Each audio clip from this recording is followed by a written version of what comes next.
दोस्तों नमस्कार। आमतौर पर लोकशाही में यानी लोकतंत्र में सरकारें जन आक्रोश से डरती हैं, जनता के आक्रोश से डरती है। लेकिन जो सरकार जनता के आक्रोश से नहीं डरती, वो सरकार दरअसल प्रकृति के आक्रोश से डरती है। और प्रकृति का आक्रोश खासकर उस परिस्थिति में और उस राजनीतिक कल्चर में, जिस राजनीतिक कल्चर में सत्ताधारी दल यदि उस कथित 80-20 के मॉडल पर एक्सक्लूजन की राजनीति करता हो, तो निश्चित तौर पर प्रकृति के आक्रोश का डर उसे सबसे ज्यादा सताता है। उस दौर में तो और ज्यादा सताता है जब क्लाइमेट चेंज और ग्लोबल वार्मिंग को मन की बात में नए तरीके से डिफाइन किया जाए। इस तरीके से डिफाइन किया जाए कि व्यक्ति की सहने की शारीरिक क्षमता, यानी गर्मी या ठंडी या कोई भी एक्सट्रीम मौसम, सहने की शारीरिक क्षमता, बर्दाश्त करने की क्षमता कम हो गई है, तो फिर लोग उसे ये कहते हुए नजर आते हैं कि नहीं, पिछली बार से इस बार ज्यादा सर्दी है या ज्यादा गर्मी है। तो ये हालात दरअसल प्रकृति के आक्रोश को नकारने की है। लेकिन प्रकृति का आक्रोश जब सत्ताधारी दल के नंबर 2 नेता की रैली में दर्जनों लोगों की जान ले लेता है, तो उस परिस्थिति में ज्यादा मुखर रूप से सामने आती है। और खासकर तब जब लोकसभा चुनाव हीट वेव के बीच कराने की नौबत आ जाए, तो जो लोग 80-20 की सियासत करते हैं, उन्हें इस बात का डर सबसे ज्यादा सताता है कि यदि पोलिंग में 8, 10, 12% की गिरावट हो गई, तो फिर उनकी पार्टी की सीटें घटकर आधी से भी कम रहने की संभावना पूरी की पूरी तरह से तैयार हो जाती है। तो आखिर ये कौन सी परिस्थितियां हैं जिसमें सरकार को हीट वेव का डर सता रहा है? और लोकसभा चुनाव जो कि अगले वर्ष के अप्रैल मई के महीने में होने हैं, जी हाँ, बिल्कुल इस वक्त जिस वक्त मैं आपसे मुखातिब हूं, यानी अप्रैल का महीना, एक साल बाद इसी दौर में लोकसभा चुनाव होने हैं। और याद कीजिए 2019 के लोकसभा चुनाव को 11 अप्रैल से लेकर 23 मई के बीच में, 23 मई को मतगणना हुई थी, यानी 11 अप्रैल से 23 मई के 42 दिनों के बीच पूरी चुनाव प्रक्रिया हुई थी। पहले चरण का चुनाव 11 अप्रैल 2019 को हुआ था। लेकिन इस साल के हीट वेव को देखते हुए मैं आपसे कमेंट बॉक्स में जानना चाहूंगा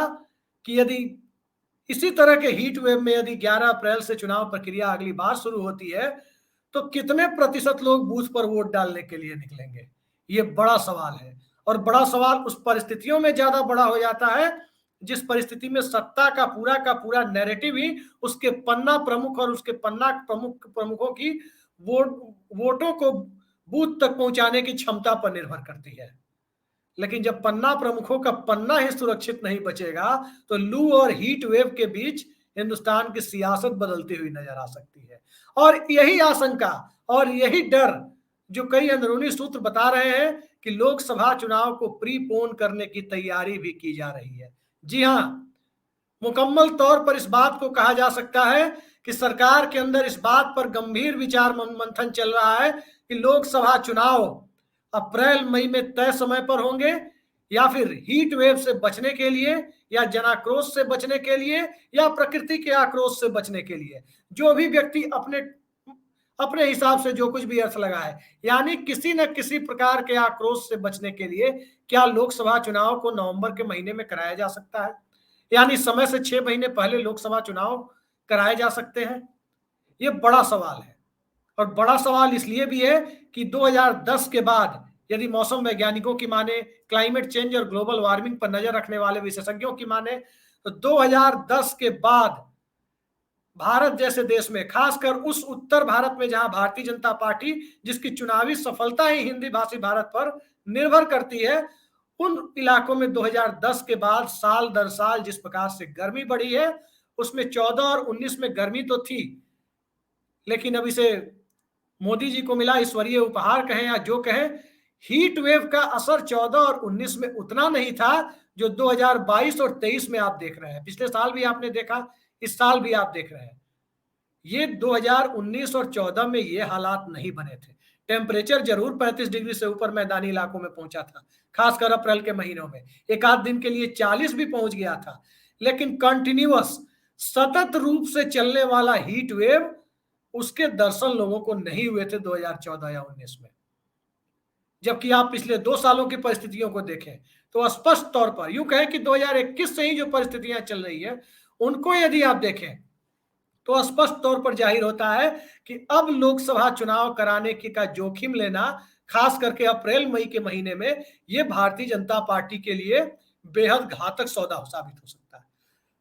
उसकी चुनावी संभावनाओं पर तुषारपात कर सकता है। 2009 के लोकसभा चुनाव और 2014 और 2019 के लोकसभा चुनाव के आंकड़े पर नजर डालें तो नॉर्दर्न इंडिया यानी हिंदी भाषी भारत, राजस्थान से लेकर बिहार तक, यदि आप वोटिंग पैटर्न पर नजर डालें तो 2009 में 44% से लेकर के 50-51% के बीच की वोटिंग इन सभी हिंदी भाषी राज्यों में हुई थी। 44%, ध्यान रखिए, बिहार में 44% वोटिंग हुई थी, तो मध्य प्रदेश में 50% के आसपास वोटिंग हुई थी, उत्तर प्रदेश में 47% वोटिंग हुई थी। कमोबेश यही ट्रेंड राजस्थान में रहा था। यानी उस चुनाव में जिसमें भारतीय जनता पार्टी केवल 116 लोकसभा सीटों पर सिमट गई, मुख्य विपक्षी दल के दर्जे की स्थिति में थी, यानी 1991 वाली परिस्थिति से भी नीचे की स्थिति में भारतीय जनता पार्टी यदि पहुंच गई थी, तो आप अंदाजा लगा सकते हैं कि पोलिंग परसेंटेज गिरने का, वोटिंग कम होने का भारतीय जनता पार्टी के ऊपर कितना बुरा असर पड़ता है। और 2019 और 2014 की परिस्थितियों को आप देखें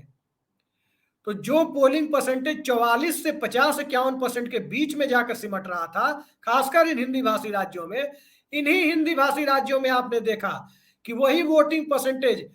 60 से लेकर 64% के बीच में, 59 से लेकर 64% के बीच में सिमटता हुआ नजर आया। तो आप इससे अंदाजा लगा सकते हैं कि भारतीय जनता पार्टी को तकरीबन जो 12-14% वोटों का, 12 से 13-14% वोटों का जो वोटिंग परसेंटेज बढ़ा, उसका एक तरफा फायदा भारतीय जनता पार्टी को मिला था। लेकिन अब पिछले 2 सालों से जिस प्रकार की हीट वेव चल रही है, 2021, 2022 और 2023 में तो अब एक्सट्रीम लेवल पे है। मार्च के आखिरी महीने में ही टेम्परेचर 35 के आसपास पहुंचता हुआ दिख रहा है और अप्रैल में तो 40 के आसपास रहना लाजमी हो जाता है पूरे उत्तर भारत के मैदानी क्षेत्रों में। तो आप अंदाजा लगा सकते हैं कि इस हीट वेव और लू की स्थिति में कितने वोटर को बूथ पर भारतीय जनता पार्टी निकाल कर ला पाएगी, कितने लोगों को मुंबई के सबअर्बन इलाके में अमित शाह की रैली में जिस ढंग से लोग निकले और लोग पहुंचे और वहां दर्जनों लोग मारे गए गर्मी और हीट वेव से, कितने लोग ऐसे हैं, कितने लोगों में इतनी दिलेरी है कि नरेंद्र मोदी और अमित शाह को प्रधानमंत्री बनाने के लिए वो अपनी जान पर खेल करके बूथ पर आकर खड़े हो जाए। क्योंकि इस बात की संभावना पूरी है, कोई नहीं जानता 2024 का मौसम कैसा होगा, खासकर अप्रैल मई महीने का। लेकिन 2024 में जो परिस्थितियां दिखाई दे रही है, उस हीट वेव में यदि पोलिंग परसेंटेज एक बार फिर 44 से 50 के बीच में आ जाए तो डर भारतीय जनता पार्टी का स्वाभाविक है। डर वैसे हर विद्यार्थी का, हर राजनीतिक दल का स्वाभाविक है जो 100 नंबरों में सिर्फ 80 नंबर के क्वेश्चन को ही हल करने की कोशिश करता है और तब जाकर उसे 37 नंबर प्राप्त हो पाते हैं, तब जाकर उसे 31 नंबर प्राप्त हो पाते हैं। यदि इसको भारतीय जनता पार्टी के परिप्रेक्ष्य में और ज्यादा स्पष्ट रूप से कहें तो 80-20 की सियासत करने वाली संघ परिवार और भारतीय जनता पार्टी, अल्पसंख्यकों का डर दिखाकर सियासत करने वाली भारतीय जनता पार्टी अपने पीक के दौर में भी 2014 और 2019 में भी क्रमशः 31 और 37% वोटों से ऊपर नहीं उठ पाई। लेकिन जब हीट वेव के दरमियान चुनाव होगा, जब प्रकृति का कहर सबके ऊपर बरस रहा है, प्रकृति के आक्रोश का शिकार आम से लेकर खास तक सब लोग होते हुए नजर आ रहे हैं, तो नेताओं की रैलियां तो खार घर की सभा की तरह, खार घर में जिस प्रकार से मुंबई में अमित शाह की सभा हुई, उस इलाके की सभा की तरह नेताओं के लिए तो मंच पर कूलर और एसी का इंतजाम हो सकता है, लेकिन जनता के लिए दोस्तों कूलर और एसी का इंतजाम कहीं नहीं मिलता। पूरे देश के बूथों पर, घर से निकल तक कर बूथ तक पहुंचने वाले लोगों के लिए इस हीट वेव में कूलर और एसी का इंतजाम, नींबू पानी का और इलेक्टोरल पाउडर का इंतजाम नहीं होता। तो क्या वैसी स्थिति में भारतीय जनता पार्टी ये जोखिम उठाने की स्थिति में है, या राम मंदिर और भगवान राम का उसे इतना आसरा है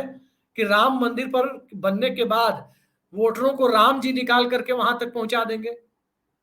निश्चित तौर पर भारतीय जनता पार्टी को दूर दूर तक ऐसी संभावना नहीं है कि बीजेपी आगामी लोकसभा चुनाव को हीट वेव के दरमियान कराने की हिम्मत जुटा सके, क्योंकि ऐसा करना न सिर्फ बीजेपी बल्कि किसी भी राजनीतिक दल के लिए जो सत्ता में हो और जो एक वोटों के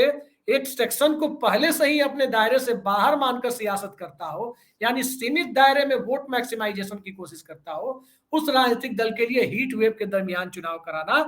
बेहद खतरे का संकेत है। कई दर्शक हमसे सवाल पूछेंगे कि हीट वेव कहते किसे हैं। तो ज्योग्राफी के टर्म्स को यदि बहुत सरल शब्दों में कहें, एक छोटी सी परिभाषा अगर दें, तो मैदानी क्षेत्रों में 40 डिग्री या उससे ऊपर का टेम्परेचर होता है तो उसे हीट वेव कहते हैं। और पहाड़ी क्षेत्रों में, हिली रीजन में अगर यह 30 डिग्री से ऊपर का होता है तो उसे हीट वेव कहते हैं। लेकिन आज दोस्तों ये स्थिति है, पिछले 2 सालों की परिस्थितियों पर नजर डालें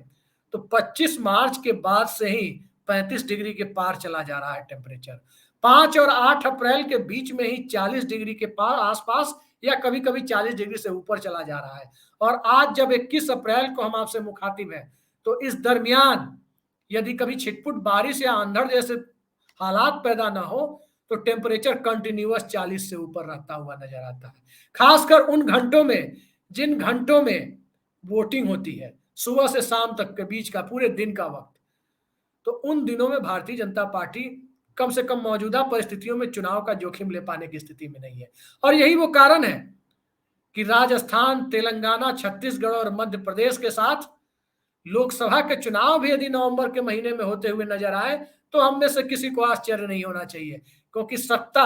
और सत्ताधारी दल अपने नुकसान को कम करने के लिए किसी भी हद तक जा सकते हैं। अब कई लोग ये कहेंगे कि 2004 में जो परिस्थितियां थी, फील गुड और इंडिया साइनिंग के दौर में इलेक्शन को प्रीपोन किया गया था। जी हाँ, यह बात सही है कि उस वक्त भारतीय जनता पार्टी को उसका नुकसान नहीं हुआ था। लेकिन यदि इसको थोड़ा सा वाइड एंगल से देखने की कोशिश करें तो 2004 के चुनाव में यदि समय पर भी चुनाव हो जाते तो हो सकता था कि भारतीय जनता पार्टी को जितनी सीटें अप्रैल मई में आई उससे 20-30 सीटें और कम आती। जो हालात 2009 में बने वो 2004 में ही बन जाते। तो कई बार राजनीतिक दल अपने लॉस को मिनिमाइज करने के लिए कि चलो कुछ सीटों का नुकसान हो लेकिन गठबंधन के सहारे ही सही, सत्ता बचाने की नौबत या सत्ता को बरकरार रख पाने की नौबत खड़ी हो जाए, ये हालात उसे ज्यादा सूट करता है। कोई भी राजनीतिक दल हो, चाहे भारतीय जनता पार्टी हो या कोई और राजनीतिक दल हो, वो अपने हिसाब से इलेक्शन को प्रीपोन करते रहे। बात यदि मौजूदा सत्ताधीश नरेंद्र मोदी की ही हो तो नरेंद्र मोदी ने, याद कीजिए दोस्तों, 2002 में गुजरात दंगों के तत्काल बाद गुजरात की विधानसभा को भंग कर सांप्रदायिकता की बाइनरी पर खड़ी हो चुकी सोसाइटी के वोटों का सीधा सीधा लाभ लेने की नियत से विधानसभा चुनाव को प्रीपोन किया था। समय से पहले विधानसभा को भंग कर चुनाव करवाए थे और ये बात किसी से छिपी नहीं है। वो इतना जल्दी चुनाव करवाने के लिए आमादा थे जिस समय उन्होंने विधानसभा भंग की, और उनका जोर इस बात पर था, जी हाँ, गुजरात के मुख्यमंत्री नरेंद्र मोदी का जोर इस बात पर था 2002 में कि भंग करने के भी 6 महीने के अंदर नहीं, उनकी चले तो 1-2 महीने में ही चुनाव हो जाए। और बकायदा इसके लिए उस वक्त के मुख्य चुनाव आयुक्त जेम्स माइकल लिंगदो यानी जेम लिंगदो से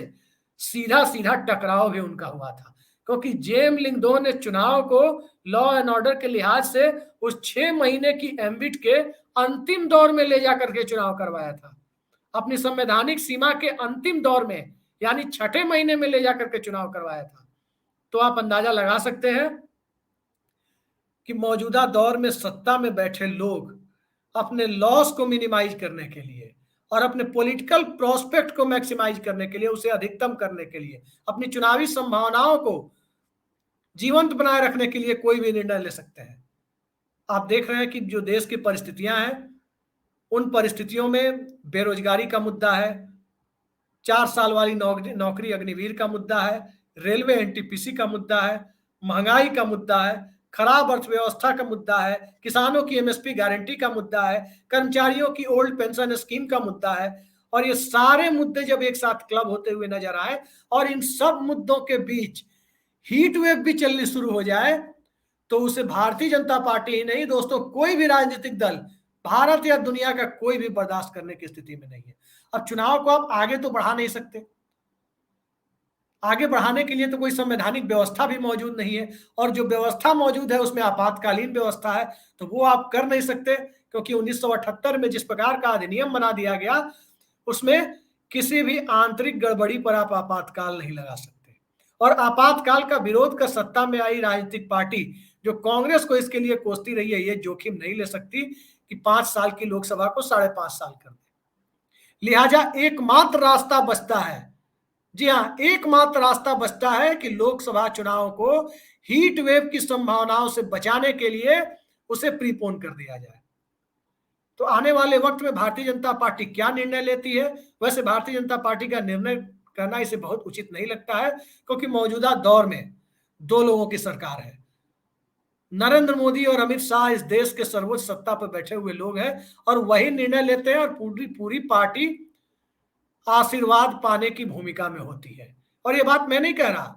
अब तो जनता को भी आशीर्वाद देने और आशीर्वाद से वंचित किए जाने की प्रत्यक्ष या अप्रत्यक्ष धमकी दी जा रही है। और ये धमकी कोई और नहीं, भारतीय जनता पार्टी के राष्ट्रीय अध्यक्ष जेपी नड्डा कर्नाटक के चुनाव में देते हुए दिख रहे हैं। वो स्पष्ट तौर पर कह रहे हैं कि कर्नाटक के लोगों को मोदी जी के आशीर्वाद से वंचित ना होना पड़े, ये काम करना चाहिए। अब लोकतंत्र में लोगों की और नेताओं की कोशिश होती है, राजनीतिक दलों की कोशिश होती है कि जनता के आशीर्वाद से नेताओं को वंचित ना होना पड़े, लेकिन यहाँ उल्टी गंगा कावेरी के इलाके में जाकर के बहाने की जो कोशिश हो रही है, इसे देखकर कर्नाटक का प्रबुद्ध वर्ग तो हतप्रभ है ही, पूरे देश के लोग इस बात से हतप्रभ है कि भाई मोदी जी के आशीर्वाद से वंचित ना होना पड़े कर्नाटक के लोगों को। कल को ये बात कहेंगे कि पूरे देश के लोगों को मोदी जी के आशीर्वाद से वंचित ना होना पड़े, तो आप अंदाजा लगा सकते हैं कि मंदिर भगवान राम का भले ही बनाया जा रहा हो, भारतीय जनता पार्टी ने 33 करोड़ देवताओं के बीच अपने बीच से एक नया देवता, यानी 33 करोड़ एकवां देवता उन्होंने अपने बीच से चुन लिया है। और उस नए देवता की पूजा के लिए जनता को आशीर्वाद देने और आशीर्वाद से वंचित करने का अधिकार भी पार्टी के राष्ट्रीय अध्यक्ष ने खुद अपने पास रख लिया है। तो उन परिस्थिति में भला प्राकृतिक देवता को कौन पूछता है? प्रकृति के प्रकोप को कौन पूछता है? प्रकृति जो कर रही है, या प्रकृति से जितनी छेड़छाड़ हमने अतीत में की है, खास करके पिछले 250 सालों में इंडस्ट्रियल रिवॉल्यूशन, औद्योगिक क्रांति के बाद जो छेड़छाड़ की है, और उसकी बड़ी कीमत हम हीट वेव और लू के थपेड़ों के रूप में चुका रहे हैं। उस कीमत को चुकाने के चक्कर में यदि भारतीय जनता पार्टी की सरकार कुर्बान हो जाए, तो ये बहुत बड़ी बात नहीं, एक बेहद छोटी सी घटना होगी, और अंतर्राष्ट्रीय या राष्ट्रीय इतिहास में उसकी कोई वैसी एक पैराग्राफ की भी अहमियत नहीं होगी, यूं कहें कि एक सेंटेंस की भी अहमियत नहीं होगी। लेकिन अहमियत उन लोगों के लिए ज्यादा है जो लोग पिछले 9 सालों से सत्ता में है, और इस सत्ता को 10 सालों की सत्ता बनाए या 9.5 सालों की सत्ता बनाए, या 9.5 सालों की सत्ता बनाकर अगले 5 सालों के लिए भी सत्ता में बने रहने का जुगाड़ करें, या 10 सालों की सत्ता चलाकर सत्ता को प्रकृति के प्रकोप के बहाने सत्ता को छोड़ देने की नौबत आए तो छोड़ दें। इन दोनों नफा नुकसान के बीच अगले लोकसभा चुनाव की तारीख तय होनी है कि चुनाव समय पर होंगे या चुनाव समय से पूर्व होंगे। तो देखते हैं आने वाले वक्त में किस प्रकार का निर्णय भारतीय जनता पार्टी लेती है, किस प्रकार का निर्णय यूनियन कैबिनेट लेती है, और किस प्रकार के निर्णय को किस प्रकार से उसकी रीपैकेजिंग आपके और हमारे बीच, जनता के बीच की जाती है। इसमें सबकी दिलचस्पी बनी रहेगी। फिलहाल के लिए इतना ही। नमस्कार।